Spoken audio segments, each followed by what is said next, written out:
Hello and welcome to Astro tree.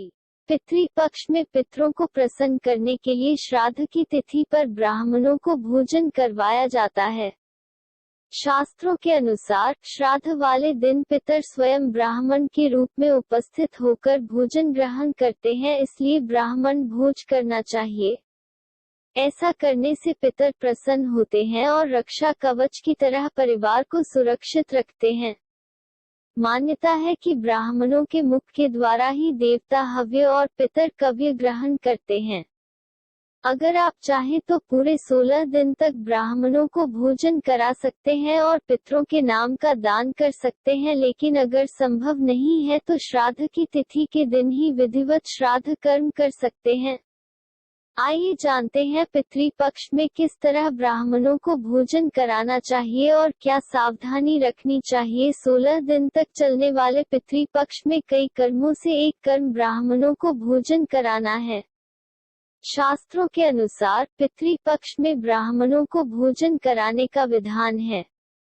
मान्यता है कि ब्राह्मणों द्वारा किए गए भोजन सीधा पितरों तक पहुंचता है और आत्मा संतुष्ट होती है।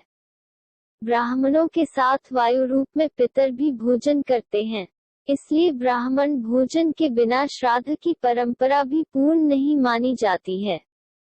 पितृ पक्ष में श्राद्ध से बढ़कर कोई कल्याणकारी कार्य नहीं बताया गया है और वंशवृद्धि के लिए पितरों की आराधना ही एकमात्र उपाय माना जाता है।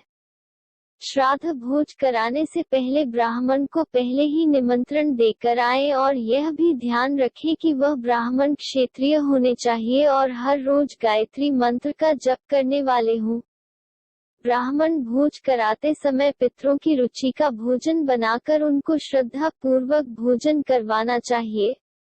अगर संभव हो तो पितरों की मृत्यु तिथि पर पितरों के नाम से दान करना चाहिए। ऐसा करने से पितरों की आत्मा तृप्त होती है और उनको बल मिलता है। श्राद्ध हमेशा दोपहर के समय करना चाहिए, क्योंकि सुबह और शाम देव कार्यों के लिए है और दोपहर का समय पितरों के लिए निर्धारित है। श्राद्ध पक्ष में ब्राह्मणों को आदर सत्कार के साथ घर में बुलाएं और उनकी वैसे ही सेवा करें जैसे आप अपने पितरों की करना चाहते हैं। भोजन के लिए ब्राह्मण को दक्षिणा दिशा की ओर मुख करके लकड़ी के पट्टे या कुछ पर बैठाएं, क्योंकि दक्षिण दिशा यम की दिशा मानी जाती है और इसी दिशा से पितर आते जाते हैं। इसके बाद पितरों की पसंद का खाना खिलाएं और यथाशक्ति दान दक्षिणा और वस्त्र देकर पूरे परिवार के साथ आशीर्वाद मांगे। इसके बाद उनको द्वार तक छोड़कर आएं। ब्राह्मणों के साथ ही पितरों की भी विदाई होती है। ब्राह्मणों को भोजन कराते समय ध्यान रखें कि उनके भोजन के लिए केले के पत्तल, तांबे, पीतल, चांदी, कांसे आदि के बर्तन प्रयोग करना चाहिए। साथ ही पीतल के बर्तनों में ब्राह्मणों के लिए भोजन बनाना चाहिए। भूलकर भी लोहे के बर्तनों का प्रयोग नहीं करना चाहिए, ऐसा करना शुभ नहीं माना जाता है। श्राद्ध के दिन ब्राह्मण को गाय के दूध से बनी वस्तु जैसे खीर, मिष्ठान आदि का प्रयोग करना चाहिए। साथ ही यह भी ध्यान रखें कि ब्राह्मण भोज में किसी भी तामसिक तत्वों का इस्तेमाल न किया गया है और ब्राह्मणों को कोई भी बासी व्यंजन परोसा न गया हो। मान्यता है कि बिना ब्राह्मण भोज के पितर भोजन नहीं करते और शाप देकर लौट जाते हैं और ऐसा करने से पितृ दोष लगता है। इसलिए ब्राह्मण को भोजन कराते समय मौन रूप धारण करना चाहिए और मौन रूप से भोजन करना चाहिए, ताकि भोजन करते समय पितरों को कोई समस्या न हो। वही ब्राह्मणों को भी यह बात ध्यान रखनी चाहिए, अगर कुछ चाहिए तो इशारों में बता सकते हैं। मान्यता है कि बोलने से पितरों को भोजन नहीं पहुंचता।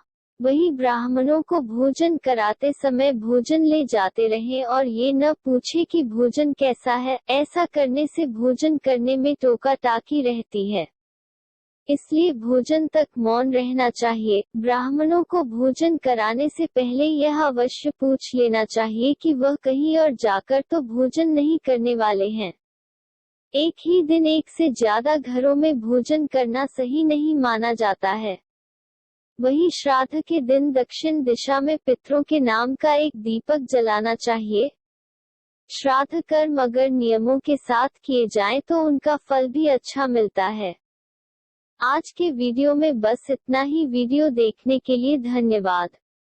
अगर वीडियो पसंद आई है तो वीडियो को लाइक और शेयर करें और चैनल को सब्सक्राइब करना ना भूलें। धन्यवाद।